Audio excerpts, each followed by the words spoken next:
Hi, it's IPC Apex Expo 2022, final day. I'm joined by Gustavo from Panasonic. Thank you, Iain, and very happy to be here with you. Thanks for sparing the time. It's been an interesting show. I think a lot of people came in with quite low expectations of how many people would come, but I think the general feeling is that people have turned out, Yes. and the people that have come are people who are genuinely interested. My feeling is very positive. Let me tell you why. I think it was very important to send the message that we are back. Yes, the attendance was not the same as previous years. As you say, Iain, that was expected. But for me, the message to the industry and to the customers is we are willing to help you, we are willing to support you, and let's start again to have these kind of events, these kind of meetings that we did not have for the last 2 years. Yeah, exactly. I mean, it's been a weird 2 years and really challenging for businesses. I mean, and it's interesting how people have adapted and sort of coped with that sort of time of remote working but actually, weirdly, the electronics industry has been really busy in that time. Mm-hmm. So how's Panasonic coped with the whole scenario? That is a very good question. 2 years ago, we thought that manufacturing was going to be really, really down at a very low levels. Then, very quickly, few months later, after March 2020, let's say May, June, July, we started to see a lot of quotations, a lot of process. So we needed to deal with a situation that our customers needed support face-to-face with our field service people, and we needed to be there with them. So we needed to put in place a lot of processes in order to be compliant with the guidelines, and at the same time support the customers that were growing and needed a lot of our help. So I think we found a very good balance in order to reduce the face-to-face interaction without eliminating it. Right. Because customers were not stopping. Yes, they did stop for 1 or 2 weeks only, but then April, May, June, July, they continued to work and they need the help. So it was challenging to have the right balance. Happily, nothing serious happened with us. Everybody's healthy. Good. Yep. And the customers were able to have our support. In the future, I think the pandemic change how we are going to work. I think we're going to be always more careful when someone is sick, for example, even if it is not COVID. Yeah. I think now we are more concerned about that. Yeah. I think we have developed platforms that will help us, but my personal opinion, nothing will substitute these kind of conversations and the fact that we are human beings that need to interact face to face. Absolutely, yeah.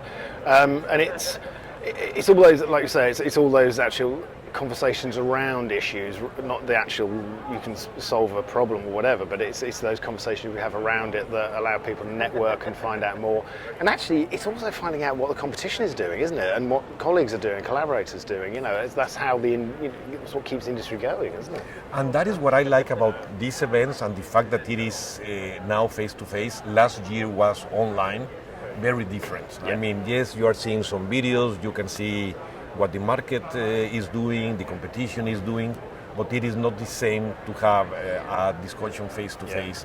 And that is why even a lot of people are saying, well, we did not have a lot of people in the show.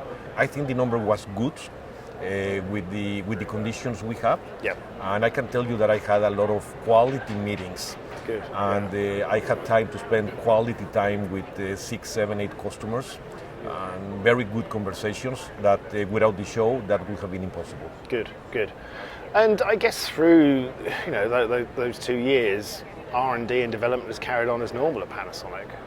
Yes, the R&D did not stop at all. That is something that, again, taking actions in order to be compliant. We did not stop any new development in hardware or in software in the US or in Japan or in any other country. So I can tell you that we are not behind at all due to the pandemic or anything. We have the same plan we had before the pandemic. And I am very happy that we as a company were able to cope with COVID. Yeah. And I guess this is the first time you've had to actually show new machines and products to customers one-to-one. Well, that is a very good question, and a lot of people have asked me that. The main reason that we are doing this is we do not want to miss the face-to-face interaction. That is something that we did not want to miss, and that is why we are here. People are asking, well, where are your machines? I can tell you, we can show you in a video. I can also tell you we are more than happy to receive you at Buffalo Grove in our facility. We are willing to organize private events. We did not know what was going to happen with the show. And it is very difficult to make a commitment 9 months before without knowing the situation. So we decided we do not want to miss the opportunity to interact as we are doing now. But since we do not know what's going to happen, we decided to bring a lot of videos, a lot of presentations, and offer to customers the possibility to visit us at Buffalo Grove. On the other side, you know that the supply chain issues are very challenging. Yes. And it is very difficult to tell to the customer, hey, I have some machines here, but by the way, I am late with your machine. So, yes, true. so that is, we need that is why we need, everything is about balance. Yeah. And we needed to balance that, and that is the decision that we took. And it's, I suppose one of the heartening things about all of this is that everybody has been in the same situation. Everybody has had to adapt the way they work. Exactly. Yes.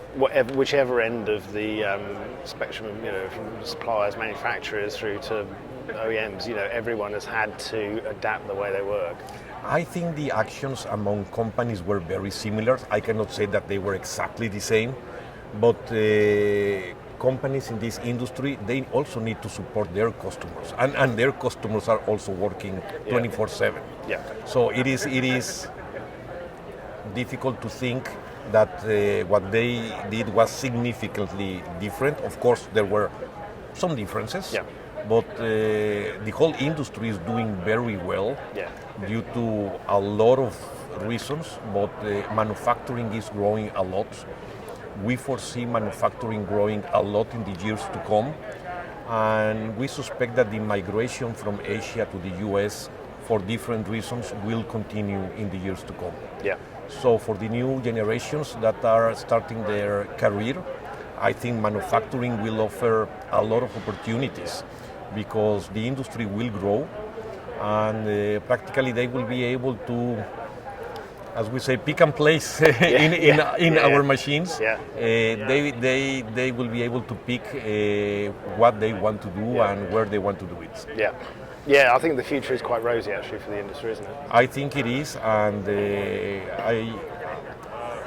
several reasons is that I don't think companies want to put all the eggs in the same basket. I think they want to diversify in different continents, not only in the US, in different continents. And that will help US to land a lot of projects. Yes. Well, thank you for sparing the time to come and talk to us, Gustavo. Thank you, Ian. Great Iain. to hear those aspects about Panasonic, and hopefully see you at another show very soon. Yes, we'll be here, and thank you very much for everything, Iain.